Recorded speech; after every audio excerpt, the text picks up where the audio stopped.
Hey guys, if you're shopping for knives and gear, make sure you check out the description of the video you're watching right now for links to some great online retailers. There's also individual links for knives that I personally recommend. Thanks!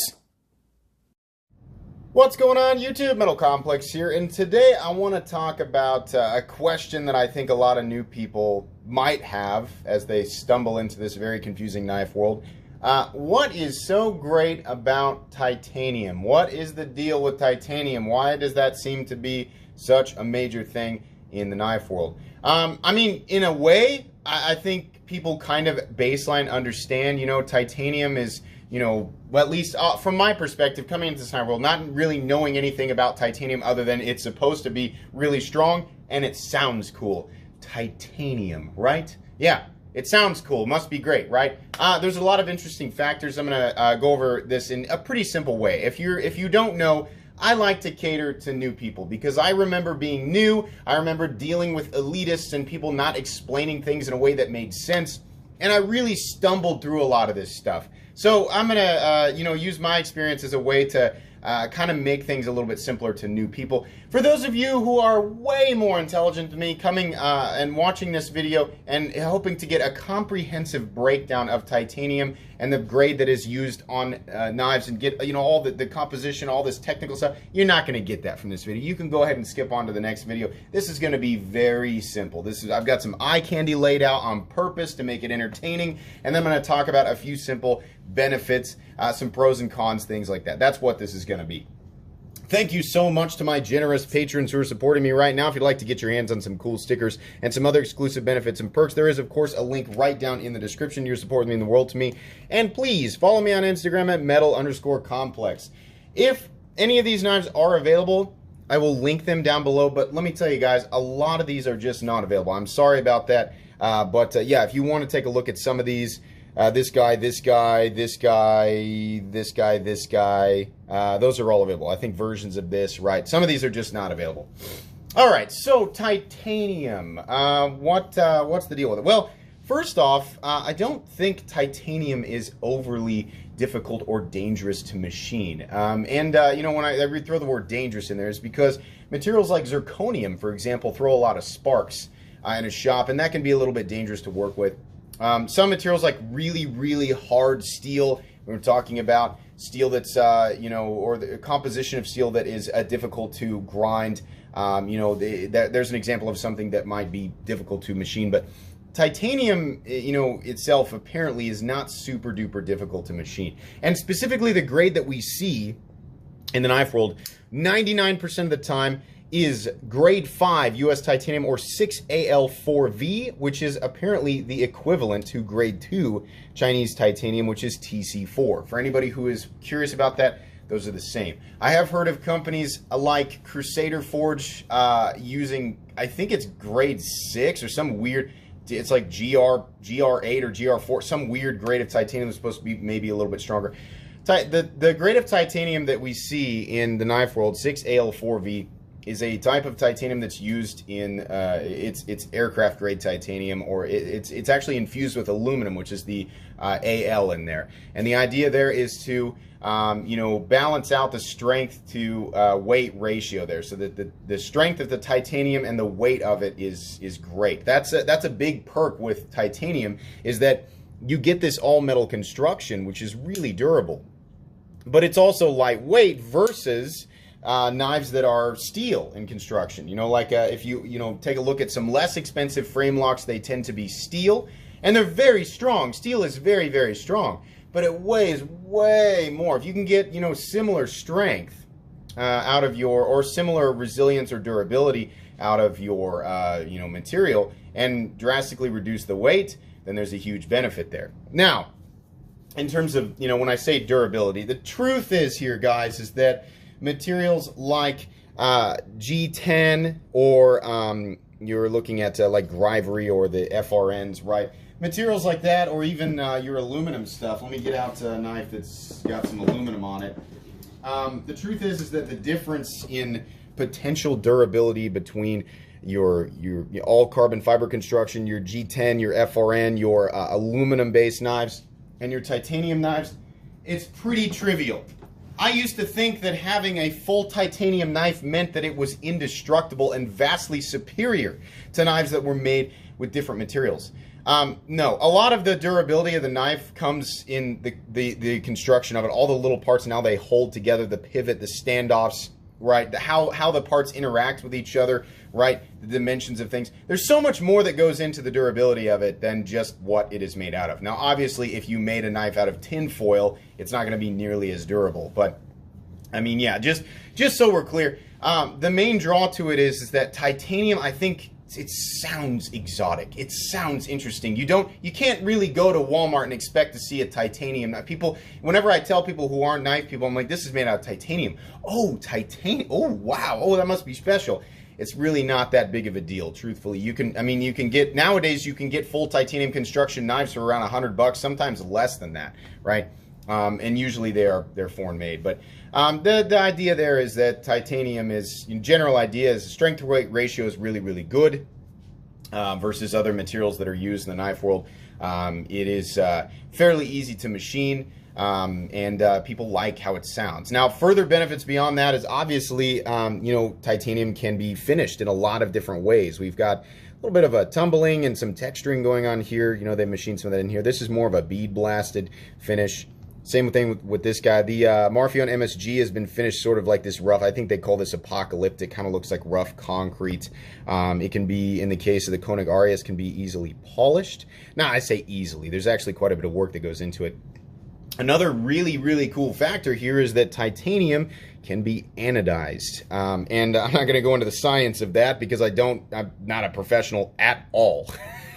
But titanium can be anodized many, many different colors, and it adds a fairly durable, surface anodization that brings a lot of color to your knife, and a lot of, in this case, with the Riot Jack 2, some really crazy contrast. We've got purple here, contrasting with the more matte finish and flamed titanium in the back. You can see these pieces are all titanium, titanium, titanium, and you've got this interesting contrast here. This is bronze and has some flame work. There's different types of anodization. Titanium can be anodized with just heat. A lot of people anodize their titanium with a stove top, or it can be more professionally done and then polished, like the blue parts on this Koenig Arias. You can see there they've got contrasting here the flats of this backspacer, and then these grooves in here have actually been anodized and then polished again blue, right? Same thing with this ProTech SNG. That's all titanium. We've got some flame work on here. It's really cool. Titanium can take so many different forms, and it's I think fairly cost efficient. For as far as like what people want from a high-end knife world, titanium sounds cool, looks cool, feels cool, right? You get that feeling of a full metal construction. I'm somebody who really, really appreciates a full metal construction, right? But I don't like. I've had steel frame locks that are about the same size as this XM18, and as you guys know, this XM18 is full titanium. It's fairly thick, and these scales are not milled out. This weighs a little over 6 ounces. The exact same knife, if the scales were made out of steel, would probably weigh something like 8.5, maybe 9 ounces. That's too much. This already, as it is, too much here. This Les George VECP Flipper version 3 has actually been milled out on the inside, so it's full titanium, not quite as thick as the XM18, and it's substantially less weight. A lot of people like to carry knives right around the 4-ounce mark, and a lot of people like me like to carry knives that are what they consider to be full size. This the Sharp by Design Evo Typhoon is a combination of titanium and carbon fiber and comes out to be about 8.5 inches, and I want to say this knife weighs somewhere around the 4-ounce mark, and that, for whatever reason, that there's like a comfort zone that is commonly shared by a lot of people in the knife world. So titanium allows knife manufacturers to do a bunch of different interesting and unique and really intricate things and still hit those marks with a lot of people. Titanium is, it's visually appealing, and it just has that, there's an automatic sort of, this collective agreement that you hear titanium or you see titanium, and it's something that you expect in the knife world and something that people are just constantly drawn to. The funny thing is that I don't know how long titanium has been, a common thing in the, I want to say, I'm thinking back to Chris Reeve knives like the Sebenza The original Sebenza from 1999 was made out of full titanium, and I have to imagine it was a lot bigger deal then than it is now. Now it's kind of commonplace for people who have been in this, knife world for a really, really long time. But back then, I want to say maybe sometime in the 90s, the idea of putting titanium on a folding knife was this big, crazy, exotic thing. I can't say that I, remember a whole lot of information coming from the 80s, about titanium and folding knives, but I'm not going to say that that was not being done then. I don't know exactly when it started. I don't think titanium is absolutely necessary. Like I said sort of at the beginning, titanium is not something that is 100% necessary on your folding knife. In fact, it's pretty common, like in the case of this Lion Steel TRE titanium, it's pretty common there are two versions of a knife that you're looking at in this part of the knife world. You'll see versions of the knife for a little bit less money. It's the exact same design, and it's G10 and maybe steel for the liners, and then you'll have an upgraded version, right? And it's usually a combination of titanium and a different steel. In the case of the TRE, I think it's the same steel, but it's very common to see a lower end, right, D2 or maybe S30V and G10 version of it, and then you'll see, and maybe that'll come in something around, between 50 and $100, and then you'll see a $200 to $250 version of the exact same knife in titanium and a steel like M390, right? The materials themselves do not dictate the value, right? It's more so, the construction of it, how it's made, where it's made. Titanium and M390 certainly do add to the cost. I mean, it costs more money to machine titanium than it does G10. How much more? I don't know. But that's what people want. So that's what knife makers do. That's what knife manufacturers do. They add these materials to the knife. I personally, and another thing I wanted to point out, because we haven't picked up the XM24. I think another thing that's great about titanium is that it can actually be, different things like PVD, DLC, and Cerakote can easily be applied to it, and I would imagine bond pretty well. So in the case of this one, this frame on the XM24 has actually been DLC coated and then tumbled, and probably maybe a little bit of excess polishing on there. The different colors that you can get in the spectrum, I think titanium can be almost any color. I mean, I say any color, not technically any color, but red seems to be kind of difficult to achieve, and if not impossible to achieve on titanium, but almost every other color on the spectrum can be achieved. So that's, the combination of the finishes, the texturing, the machining, right, all the different colors and things, that's really the cool thing there. Titanium is not hard. That's something else I think that I should point out. I've had a few people ask me on Instagram, how come nobody's ever made like a full titanium knife? Actually, it has been done, and I think I'm not a professional on heat treating and forging and composition of things, and obviously the composition of something, what it was originally made for, will affect whether or not it actually can be turned into a blade. Steel and titanium and other materials, different forms of them, essentially will yield different results, or what they're actually made for. For example, like the steel liner on some knives is it's soft. It's not actually made to be a blade. It wouldn't work well as a blade, but it works great as a support system for the integrity of the knife. Titanium works really, really well, again, as a support system for the integrity of the knife, but it doesn't make a good blade because it can't be hard, or at least the composition that's commonly used, it doesn't yield a, there's not like carbide formation in the edge. There's not like enough hardness for the blade to work out really well. It has been done, and it's interesting. I remember seeing some Strider fixed blades that were all titanium, and the whole thing was anodized. And I think things like that are more novelty, just more interesting. They'll work. I mean, you can sharpen it into an edge, and it'll cut for a little bit, and then you got to sharpen it. But titanium, traditionally is not hard. Not nearly as hard as steel. So steel works substantially better as a blade than titanium does. There's another worry, on designs where the steel screws, and I think on the less shorts they're titanium, but something that's really, really hard, like, a lot of the grades of steel that's used for hardware, screwing directly into titanium, people worry about that because titanium is pretty soft, and if in this case, if the threads on the inside of the titanium were to strip out, you have a huge problem, because then you'd have to replace this whole side. And that is more likely to happen on a titanium frame with steel hardware that's got steel threads than if the entire knife were steel. But usually how that problem is resolved, or the worries, it's really not that big of a deal. I've talked with Greg Geckel from Quest Custom Knives about that, and he said it's extremely unlikely that anything like that would happen. Steel hardware going into, in this case, on the hinder, we have a steel Chicago screw, and they actually, it's sheathed underneath this standoff there, so there's not actually any steel on titanium contact. In older, and this is a new model, but you can see here that this titanium frame lock actually directly engages the tang of the blade, which is steel. On a lot of newer titanium frame locks, you have a steel chip. You can see that insert there. It's a steel chip interacting with the steel blade tang, and then it's held in by, in this case, a steel screw. So you have steel on steel interaction. What's the point of that? Well, steel on steel is better in terms of wear over time. It's much harder than a titanium on steel interaction, and it creates less wear for the lock bar, and that increases the longevity of your lock. Whereas titanium will definitely wear faster. A lot of times what they do is they carbonize the lock face, making it much harder and slowing the wear over time. I think that the difference there is a little bit trivial from what I've seen.